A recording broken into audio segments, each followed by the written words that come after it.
We're now moving into our next session, and we've got time for the Union Minister of Petroleum and Natural Gas and the Minister for Housing and Urban Affairs, Mr. Hardeep Singh Puri, here with us. Mr. Puri is the change maker of New Bharat. He's setting a new pace, and one that has taken India out of the era of policy paralysis to delivering the reality of deliveries in record time. From reshaping urban Bharat to building the Bharatiya cities of tomorrow, Shri Hardeep Singh Puri has been a trailblazer that has simply ensured that Bharat gets it done. Today, the Honourable Minister will be delivering his insightful vision statement on setting a new pace and how India's pace in decision-making and precision in execution will shape the decade ahead of us. Ladies and gentlemen, we present the agent of change, Shri Hardeep Singh Puri.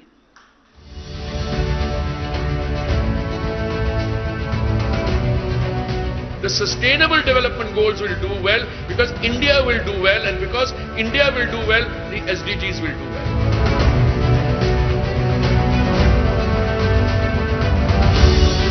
Today you have demonstrated, and this I think is a very great quality of the Honourable Prime Minister, and I have to be very careful with my word. He knows how to convert a challenge into an opportunity.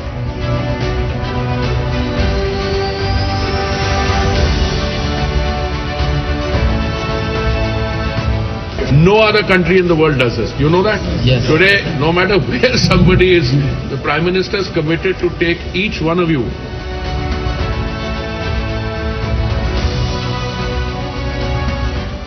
Between 2011 and 14, we created only one unicorn every year.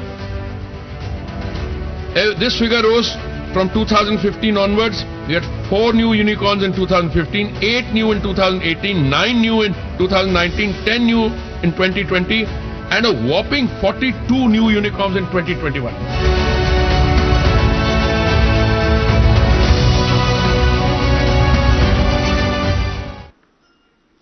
Ladies and gentlemen, the agent of change, Sir, Shri Hardeep Singh Puri.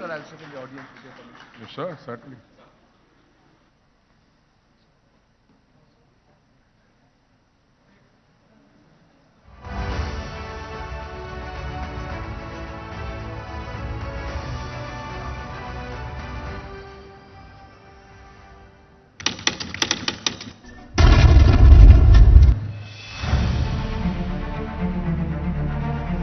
So the oil price has been touching highs since the invasion of the Ukraine by Russia.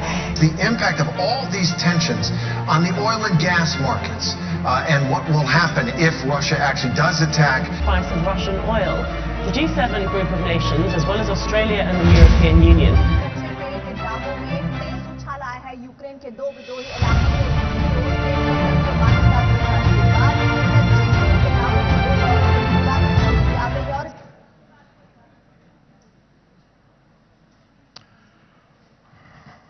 Good afternoon. What I'm going to say to you over the next 20 to 30 minutes is, in my view, something that I would describe as the anatomy of a crisis. When we face difficult situations in our lives, when countries face those situations, you end up using words like disruption, which in the English language may have a nuance, but I think that doesn't capture the enormity of the challenge which people have to face. If you're driving at 110 kilometers and you find a boulder in the center of the road, that's a crisis for you. You have to navigate it around it. Now, I think what this first slide intends to convey is that after 1973, this development, Russia, Ukraine, I'm choosing not to use any political descriptions. whether it was whether it was an attack or the military invasion, whatever. I'm leaving all that out. I'm talking about the hard facts. It created a disruption, or in my view, a crisis which is equal to the 1973 crisis. Why is the 1973 date important? I was still in the university. I was on the teaching faculty of a Delhi University college. Price of crude went up globally from $1 to $3. 3 times increase. What happened in 2022, February? Just to give you a background, we can go to the next slide. Roughly, the world consumes about 100 million barrels of crude oil in a day. Russia, at that point of time, was producing 11 to 13 million barrels. Now, if one country which is producing 11 to 13 million barrels goes off the market, the availability comes down from 100 minus 11 or 13. As it is, Venezuela was under sanction, Iran was under sanction. So if you compound that, you would come to a situation where the global energy situation suddenly changes. So what happened in the world when this happened? One neighboring country, Pakistan, spiraling energy prices, forced people to shut off electricity at 8 p.m. I leave it at that. Sri Lanka, worst economic crisis yet. Then prices went up 80%, 100%. I'm not going to go further into detail. Next slide. What were the options before us? In the period before the Russia-Ukraine development, we were importing on an average something like 5 million barrels of crude oil in a day, which was equally divided between 5 of our suppliers: Saudi Arabia, United Arab Emirates, Kuwait, Iraq, and 1 million barrels or 800,000 from all the rest put together. Came this development, and suddenly we found ourselves having to navigate a very difficult circumstance. The options for India were very clear.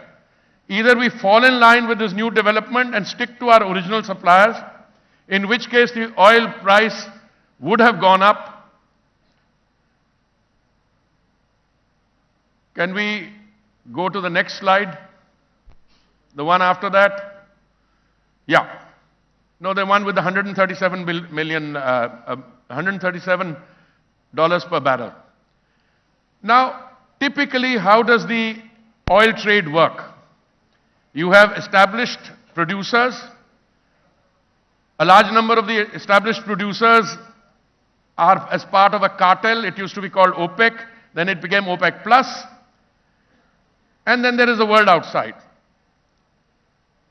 They will tell you, if you ask them, you know, you should reduce the price. I never do, because it's a sovereign right. They have a resource. It's up to them whether they want to sell or leave it underground.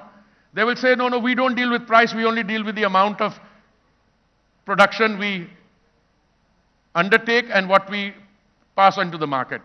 Now, an undergraduate student of economics will tell you that if you reduce the amount of availability, the price has to be sensitive. So price went up to $137 a barrel, and gas prices went up to $73.56 per MMBTU. Now, even in a small disruption, the actual impact is not created by the buyer and seller. There is something called, where is that paper trade? Paper trade in oil is 30 times higher than physical trade. Now, I would have liked half an hour to explain this to you, but I'm going to simplify it. There are a lot of guys sitting there. When they see this happening, they are able to play the futures and ensure a market which, you know, the poor buyer or seller have very little actual dealing with. So this is the kind of disruption which can take place. Next slide. Now, we had 2 options as per the previous slide. This gentleman, put this gentleman here. He's an US official. Why am I quoting him? Not because he's any authority, but not also because he's a friend. He used to be a counselor in the US mission when I was Joint Secretary on the Americas Division. No, I'm quoting him because it comes from a respectable, credible American official. One of the false narratives we were being subjected to, oh, you're buying oil from Russia. So to which my response was, so? So once my colleague, the External Affairs Minister, was going to Washington, and he called me, he said, what do I say? I said, if they raise the issue with you, you tell them that they buy more in an afternoon than I buy in a quarter. Now, it so happens that as External Affairs Minister, he gets to take the, association with that kind of a statement, but make no mistake, I am the linear progenitor of that view. And then I said something in addition. I said, listen, wait a minute. What are these sanctions about? I'm not interested. Sanctions can be passed by a country, they can be passed by the UN Security Council. I've presided over the UN Security Council, I've presided over 2 sanction regimes, so I know a little bit about that. What is this about? But I want to quote Mr. Payat to you. He said, India's decision to purchase Russian crude has helped stabilize the international energy markets, benefiting both global consumers and its own citizens through access to affordable fuel. Now, India is not only the world's largest democracy, if Arnav forgives me, it's also the most robust and loud democracy, and I'm not referring to effective TV channels. I'm just saying it's also the mother of democracies. What is the prime responsibility of a democratically elected government? And I'm talking about Modi ka parivar here. And I think the Honorable Prime Minister assumed responsibility and led from up front. Because a democratically elected government has to ensure availability, affordability, and sustainability, which means transition to green fuel. Next slide. So what did we do? You can please have a look at this. This chart is particularly interesting. In Delhi, over a period of November 21 to November 23, price of petrol came down by 11%, 11.82%, nearly 12%. In Spain, it went up by 12.7%, Italy by 11.23%, France by 16.17%, 21.25% increase in the United States. Now, you can tell me that you are probably comparing apples and oranges. Not really. We are looking at the base price and increases, and at a period of relative economic turmoil. What would we do? And what have we done? And I think this is where the Prime Minister deserves not just full credit, but the more appreciation you give, it's not enough. Why? We saw the crisis. You had to ensure availability. We said it doesn't matter from where we import. We diversified the sources of our imports from hitherto 27 countries. We took it to 39. Then, that's the first one, diversification of crude oil imports. Then we stepped on the gas on biofuels and alternate energies. I was part of the government in a different capacity as a civil servant. In the 10 years before 2014, we tried our best on biofuels. And we wanted only 1.5% biofuel blending in 10 of our states and union territories.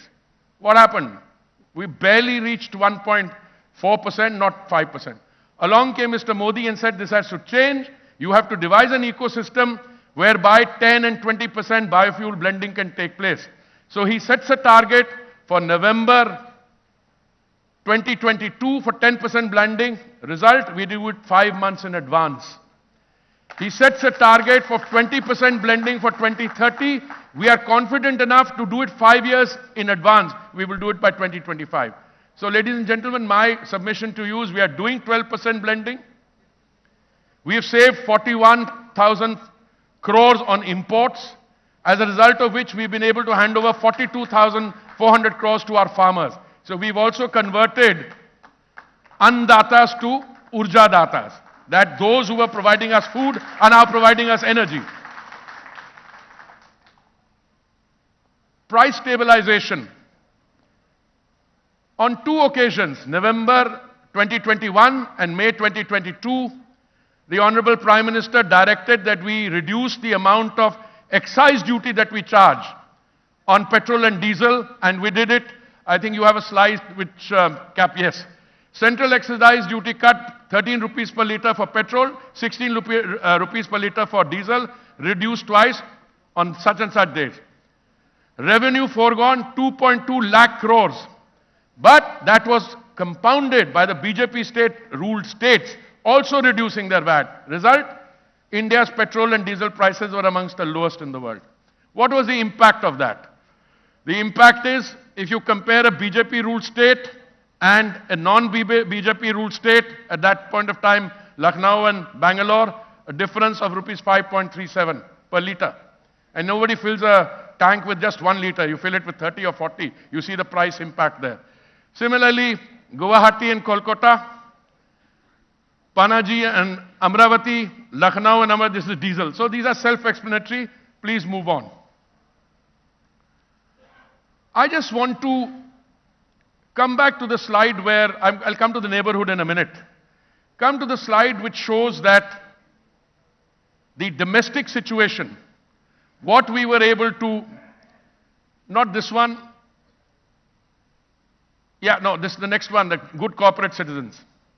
Now, when you reduce excise duty and your revenue foregone is something to the tune of more than 2 lakh crores, somebody has to take the hit. Government is foregoing revenue. You want to ensure availability and affordability at the retail point. So what happens? Our OMCs, or oil marketing companies, played the role of good corporate citizens. They could have said, we are answerable to our shareholder, we are answerable to our boards, and we will not. No, they came forward and said, we will maintain the price line, which meant that they took under recoveries both in petrol and diesel. Yes, they incurred losses. Yes, they incurred losses. In the case of gas, I think they incurred a loss of 28,000 crores.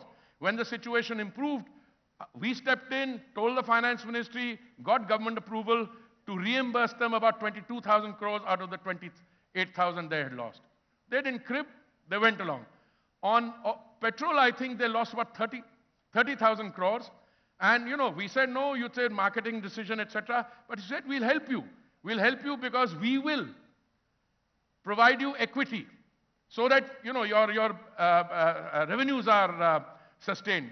So that operational profitability. Now, I just want to tell you one story. He is fast-forwarded because I think, you know, when I became Petroleum and Natural Gas Minister, actually I should be called the Energy Transition Minister, but I don't know. Let's leave it at the terminology. BPCL was up for what you call disinvestment. That's when I have heard the word divestment. Also, I have my learned friends that tell you we also use the word privatization, etc. And I think what that tells you, BPCL has achieved 75% of the anticipated disinvestment proceeds with a mere 9 months of a single year. In other words, if you were to sell it at 30,000 crores or something, the profit in the first one, profit after tax, is nearly 22,500 crores in 9 months. See the change. Now somebody tells me, asks me, you know, people are very happy. They want to think, oh, the market ke karan hua. Show them the slide, the market slide also. So when I'm asked, and I have no humility in pointing this out because the credit goes to these guys, saying, yeah, the market has risen, that's what they have risen. Hey, wait a minute. Market has risen where? 39%. Whereas BPCL risen 43%. GAIL 70%. HPCL 72%. ONGC 125%. IOCL 153%. EIL 189%. And Oil India 215%. So other than the market, somebody must have done something right. And I tell you, I am very happy. I'm very happy to say I had nothing to do with it. But at least the oil marketing companies give them credit. So when I use the word, when I use the word good corporate citizen, that is what good corporate citizenry is all about, with a helpful secretary and a helpful minister. Let's go forward. Now, biofuels, I'll skip. Two decisions which we took, I think, bear some mention. One is that the previous period, by the previous period, you know, in calendars you have before Christ, and I'm not going into that. I'm not going into that. One thing that Modi ji's government has been characterized by is absolutely bold decision making. Let me give it to you in a nutshell. Total amount of sedimentary basin we have is about 3.5 million square kilometers. When I became minister, I said, hey, what's the point of having a sedimentary basin if you can't get to the sediment in the basin? Sorry, I just play with words. Now, what we did was, thanks to the Prime Minister and very bold decision making, 1 million square kilometers of that sedimentary basin, which was a no-go area, has been opened up for investment. And what you're seeing today as a result is that new finds there. Now you'll see the story unfold. So that's the one. Recently, I was with the previous one. I was with the Prime Minister in Begusarai, and this last one was one of the projects there. Because 35 kilometers, I think, off the coast of Kannada in Andhra Pradesh, we found oil, which was found earlier, and that, what is it called, an FPSU? It was ready. The fully loaded ship was ready to take off. Now, it had been loaded. We were waiting for the Prime Minister to have an event, and he flagged it off. Now, what I want you to note is, at a time when we've got massive import dependence, this facility will produce 40 to 50,000 barrels of oil in a day, as early in the next 2 months. It will also produce gas from there. So this is going to increase our domestic production by 7%, just this facility. Now I want to go to biofuels. I've already done, but I just want to give you one comment. What does SAF mean? SAF means Sustainable Aviation Fuel. Now, as you know, some time ago, I had flagged a flight from Pune to Delhi, I think it was Air Asia, which used 1% sustainable aviation fuel. The world itself knows that as we go forward, not only because of ICAO in the International Civil Aviation Organization, but otherwise, we will have to go into sustainable aviation fuel. But if the European Union mandates a 5% blend, which it is likely to do, there are only 2 countries in the world, I submit, where sustainable aviation fuel in that quantity can be produced. One is Brazil and the other is India. So I went to Pune. It was 30 degrees Celsius, and I'd come back from minus 18 degrees in Davos the previous day. So the climate change impact apart, I went to a place where they actually inaugurated a sustainable aviation fuel pilot project. I've given you a flavor of this. I want to now go to green hydrogen for a minute.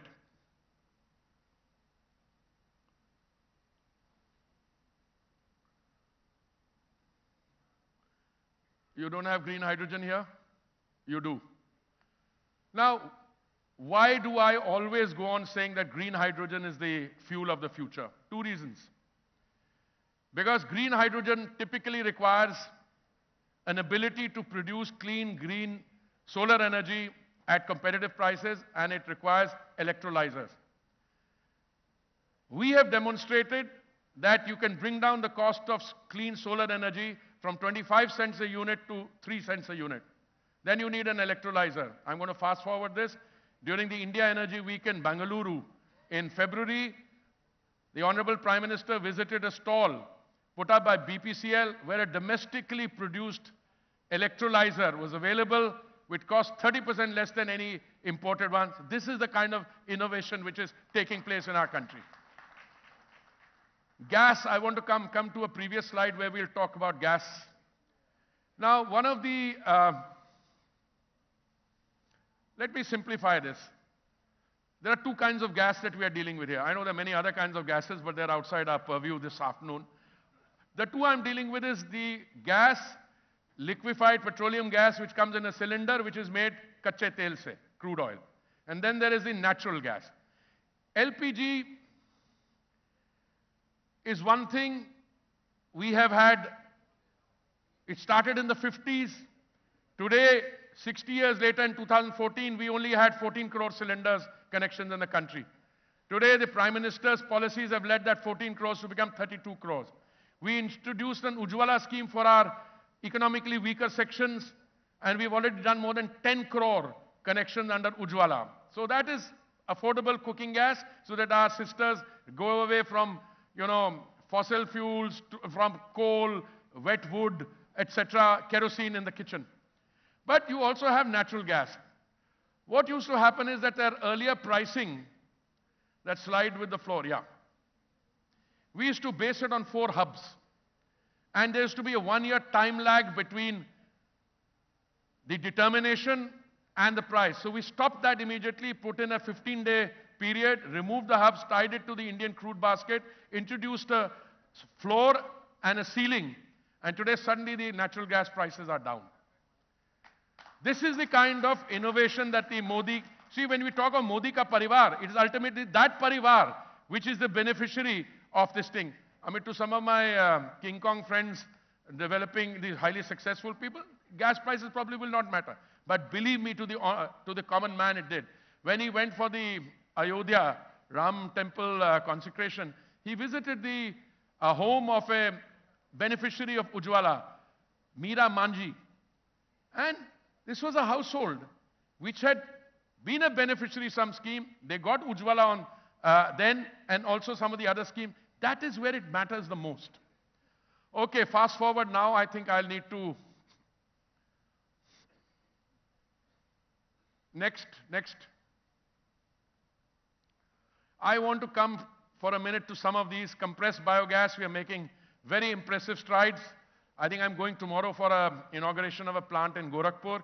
My oil marketing companies, we are very proud of them. 100 plants they're setting up in UP itself. Another 100 are already set up, but we have to scale this up. Because compressed biogas is something that we have available in plenty. It's only a question of operationalizing those plants. Electric vehicles, I don't need to tell you, it's a story open in every press. Every manufacturer is bringing in newer models of electric vehicles. The debate is whether it's electric vehicles with fossil fuels or electric vehicles with ethanol. My view is give it a little time, it'll be electric vehicles with ethanol. Fossil fuels, I've already told you, net zero, I'll come in a minute. I want to spend a minute on the Global Biofuels Alliance. Today, if there is any form of clean energy which lends itself to implementation on a large scale, I think it's global biofuels. I have an industry in Pune which has an industry group which has already set up 1,000 biofuels plants in 100 countries. And all the biofuels plants running in our country, including the 2G1, are indigenous manufacture. Except the 3G1, which uses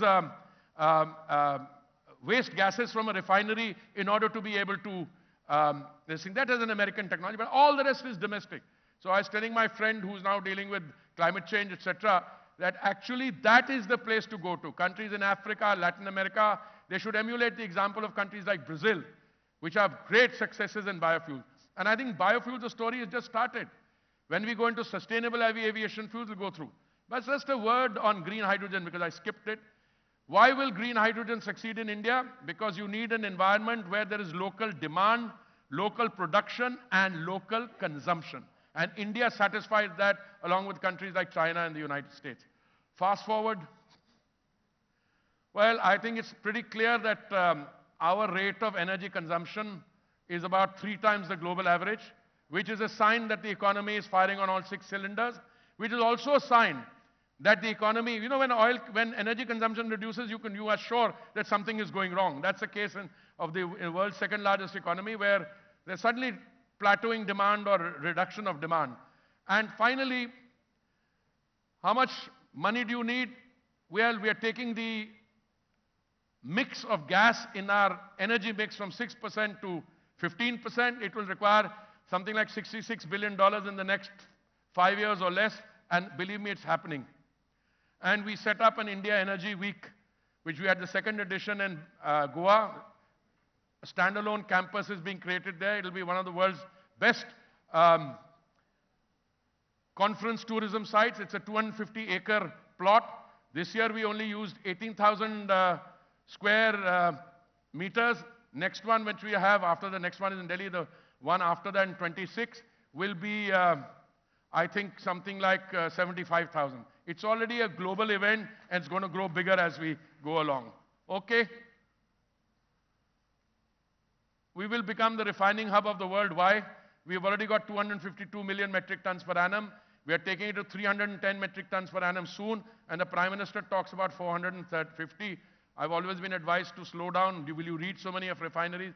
Yes, we will. Because I think all the world's refineries will not be operational. There'll just be 3 or 4 refining hubs in the world, and India will be one of them. Next is thank you very much.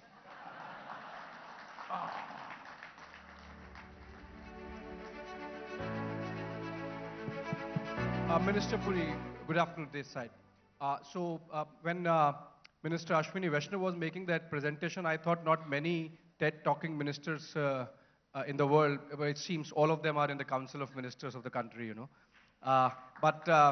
Fantastic Goldilocks moment for Indian economy, and some of which you captured in the presentation. I have a political question. I'm a political journalist. I would be surprised that working with my college friend Arnab and a channel like Republic, that you would confine yourself to energy. The questions have to be political. Yeah, I mean... but energy is political also. It's absolutely Just political. imagine if prices had gone up and availability had not been there, what kind of politics the opposition would have subjected us to. But it's so fantastic. That's why I'm trying to focus on politics, because somehow, it's my reading, maybe many might agree here, it's sort of getting boring because it's so one-sided. Your 2 predictions for the 2024 general election, because we thought that it's getting a little boring because it's so one-sided. So basically, for those of you who didn't hear him totally clear, he's asking me to make a prediction for the 2024 election. I'll tell you something. Anyone who watches my social media feed or what I've been saying, I start by saying I'm not a soothsayer, I'm not an astrologer, but I have a reasonable and long-standing experience in predicting elections, and I don't predict them out of a crystal ball. I predict them on the basis of what I see on the ground. In 2014, I had said that the BJP under Mr. Modi will get an absolute majority. After many years, came true. In 2019, I had predicted that we will cross the 300 mark, and we did. We reached 303. Before I make a prediction, let me say something that I have seen on the ground. The real story in the 2024 elections is the complete change narrative and the groundswell that I'm seeing in parts of the country which you normally do not associate with the BJP. I mentioned the southern states. I see the vote share of the BJP going up considerably there. And I see the situation in West Bengal. These are 2 pointers I would suggest to anyone wanting to make a political prediction, because we can come to the predictions later. What is my view? I think in West Bengal, I took a press conference on that yesterday, I think the women voters, after they've been subjected to the kind of atrocities in Sandesh Khali, they will give an answer to the TMC from the ballot box. Point 1. Point 2, in the southern states, I spent a lot of time in places like Palakkad, other places. There's something very different happening there. I saw a report today that a former chief minister's daughter has joined the BJP. This is just a small pointer. But what I see in interaction, I've been going to a lot of events which have under 25-year-old, those who are the first-time voters. And I see a major change in response there. I did a workshop, where was it, in Bangalore. It was a workshop of BJP spokesman in training. The kind of changed atmosphere. Exact number, I would not, I think we should wait, because an election typically has the processes consolidating about a week or 2 before that. Now we are a few days off from the election, this thing, but my prediction on the basis of the trends I'm saying, you're going to have the Honorable Prime Minister lead the country for another 10 years. You're going to have the BJP, which is already the world's largest party, also being the largest conveyor of goods and services to the common, to those who need them most, to the most vulnerable sections of society. And number 3, I think if this trend in the opposition continues, then I think a lot more people will join the BJP. Now you can ask me, is that good or bad? I frankly don't know.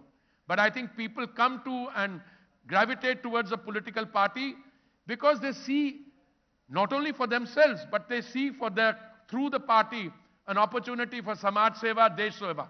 And I think Mr. Modi has been able to drive one message very firmly home, that good governance is good politics.